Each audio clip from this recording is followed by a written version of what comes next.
ఒక గ్రామంలో రామ్చంద్ మరియు ప్రేమ్చంద్లు ఇరుగు పొరుగున నివసిస్తూ ఉండేవారు. రామ్చంద్ ఒక పేద రైతు, ప్రేమ్చంద్ ఒక భూస్వామి. రామ్చంద్ చాలా ప్రశాంతంగా మరియు సంతోషంగా ఉండేవాడు. అతను రాత్రిపూట తన ఇంటి తలుపులు మరియు కిటికీలను మూసివేయడానికి ఎప్పుడూ ఆందోళన చెందలేదు. అతనికి గాఢమైన నిద్ర కూడా పట్టేది. అతని వద్ద డబ్బు లేనప్పటికీ అతను చాలా ప్రశాంతంగా ఉండేవాడు. ప్రేమ్చంద్ ఎప్పుడు ఆందోళనగా ఉండేవాడు. అతను రాత్రిపూట తన ఇంటి తలుపులు మరియు కిటికీలను మూసివేయడానికి ఆసక్తి చూపేవాడు. అతను ఎప్పుడూ సరిగ్గా నిద్రపోలేదు. ఎవరైనా తన ఖజానా తెరిచి తన డబ్బుని తీసుకెళ్లవచ్చని అతను ఎప్పుడూ ఆందోళన పడేవాడు. అతను ప్రశాంతంగా ఉండే రామ్చంద్ చూసి అసూయ పడేవాడు. ఒక రోజు ప్రేమ్చంద్ రామ్చంద్ ని పిలిచి అతనికి ఒక పెట్టె నిండా నగదు ఇచ్చాడు. చూడు నా ప్రియమిత్రమా, నేను పుష్కలంగా సంపదతో ఆనందంగా ఉన్నాను. నేను నిన్ను పేదరికంలో చూస్తున్నాను. కాబట్టి ఈ నగదును తీసుకొని సమృద్ధితో జీవించు అని అన్నాడు.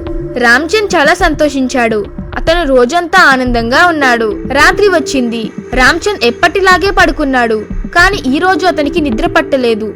అతను నగదు పెట్టే వైపు అదే పనిగా చూస్తూ ఉన్నాడు. రాత్రంతా అతను కలవరపడుతూనే ఉన్నాడు. తెల్లవారిన వెంటనే రామ్చంద్ నగదు పెట్టెని ప్రేమ్చంద్ వద్దకు తీసుకెళ్లాడు. అతను ఆ పెట్టెను ప్రేమ్చంద్ కి ఇచ్చి ఇలా అన్నాడు, ప్రియమిత్రమా, నేను పేదవాడినే, కానీ నీ డబ్బు నా నుండి శాంతిని దూరం చేసింది. దయచేసి నన్ను మన్నించి నీ డబ్బు వెనక్కి తీసుకో.